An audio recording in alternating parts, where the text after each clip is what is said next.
Assalamualaikum warahmatullahi wabarakatuh. Selamat pagi.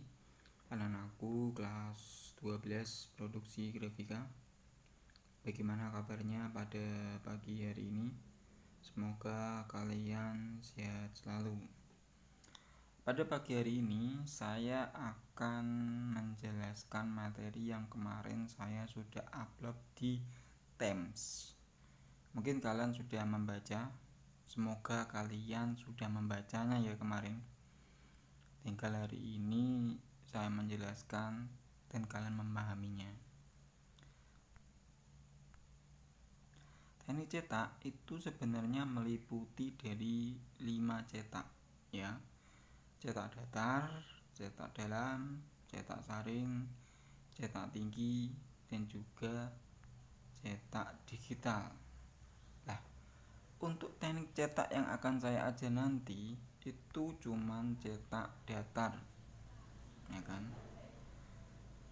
Sebelum ke cetak datar, saya akan mengulang lagi tentang sejarah singkat ya, tentang sejarah singkat penemu dari cetak datar. Penemunya adalah seorang bangsa Jerman yang bernama Alois Senefelder pada tahun 1797. Cetak datar itu merupakan teknik cetak yang acuannya itu berupa plat. Mungkin kalian sudah tahu plat ya. Di kelas 1 sudah diperkenalkan. Kalau kalian ini sudah masuk ke kelas 3, seharusnya sudah tahu lebih jelas. Tapi kalau memang kalian belum tahu, berarti kalian kembali lagi ke kelas 1 lagi. Prinsip dari cetak datar itu adalah tolak menolak antara air, lemak atau tinta pada acuan cetak, di mana bagian yang mencetak menarik tinta menolak air, sedangkan bagian yang tidak mencetak menarik air menolak tinta. Coba kamu bayangkan ya. Tadi saya udah bilang acuan cetak dari cetak datar adalah berupa plat. Kalian pastinya sudah tahu plat itu seperti gimana. Di dalam plat itu ada gambar dan juga ada yang tidak ada gambar. Nah, yang ada gambar itu prinsipnya dia menarik tinta. Berarti dia maksudnya di sini adalah menarik tinta itu adalah masuk ke dalam gambar tintanya dan menolak air. Berarti air tidak boleh masuk ke dalam gambar tersebut. Ya, itu prinsipnya. Berarti bagian yang tidak mencetak menarik air dan menolak tinta. Berarti yang tidak ada gambarnya itu prinsipnya dia menarik air, ya, dan menolak tinta. Agar tinta yang tidak non gambar itu bisa kesapu oleh air. Prinsipnya seperti itu. Dinamakan cetak datar karena pada acuan cetak permukaan bagian mencetak dan permukaan bagian yang tidak mencetak sama tinggi. Ini saya lihatkan lagi gambar plat. Di situ kamu lihat permukaan yang kecetak dan tidak mencetak itu sama. Kalau kamu nggak paham mencetak dan tidak mencetak, di situ ada gambar dan non gambar, kan? Yang gambar sama tidak ada gambarnya itu sama rata. Itu prinsip dari cetak datar, ya kan?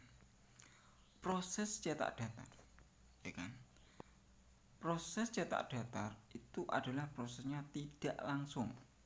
Artinya peralihan tinta dari acuan cetak tidak langsung mengenai bahan cetak, tetapi melalui media perantara yaitu silinder kain karet atau blanket silinder, baru mengenai bahan cetak. Coba kamu bayangkan pada waktu mencetak itu kalian acuannya kan tidak langsung kena media gambar atau media cetaknya ya. Dia harus ditransfer dulu ke dalam blanket, baru blanket ditempelkan ke kertas. Nah, itu namanya proses cetak tidak langsung. Beda lagi kalau kamu cetak saring. Cetak saring itu prinsipnya langsung, di mana media dan acuannya langsung. Acuannya berupa screen, medianya berupa kertas atau kain. Di mana acuannya langsung ketemu dengan medianya tanpa ada peralihan. Itu maksud cetak langsung. Gambar atau teks pada acuan terbaca pada silinder blanket tidak terbaca dan sampai bahan cetak baru terbaca kembali. Ya, maksudnya di sini adalah gambar atau teks pada acuan terbaca, di mana gambar di dalam acuannya dari cetak datar kan berupa plat. Kalau kamu lihat, kamu bayangkan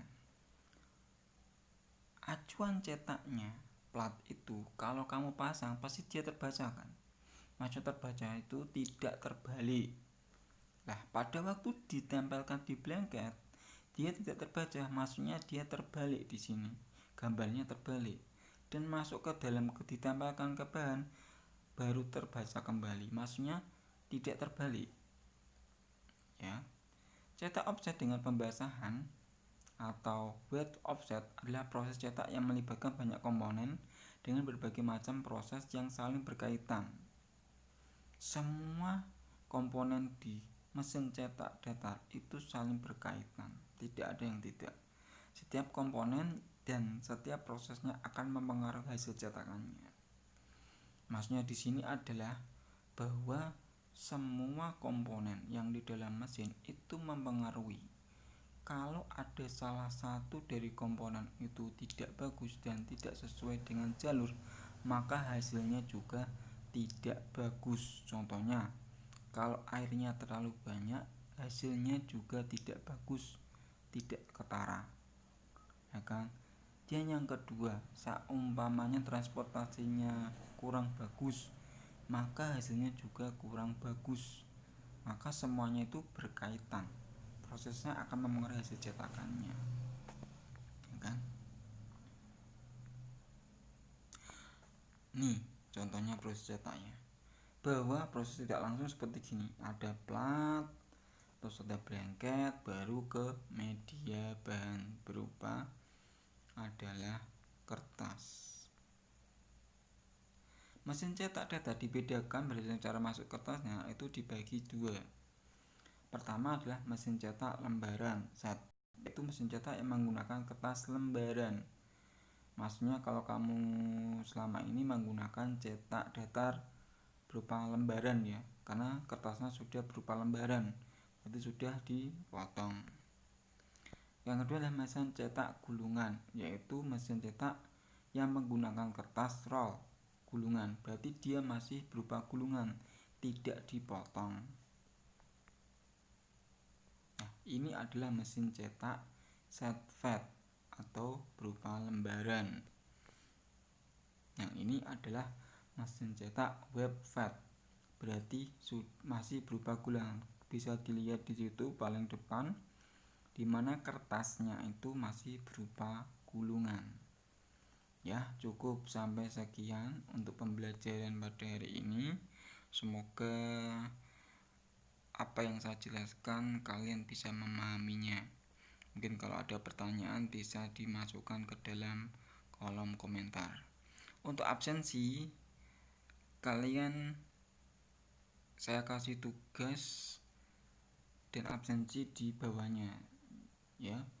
Di sini saya suruh kalian menjelaskan kelebihan dan kekurangan dari mesin cetak lembaran cetak gulungan. Ya, contohnya kalau di atasnya kelebihannya mesin cetak lembaran itu apa, terus bawahnya mesin cetak gulungan apa, terus bawahnya adalah nama kamu dan absensi. Itu terima kasih. Assalamualaikum warahmatullahi wabarakatuh.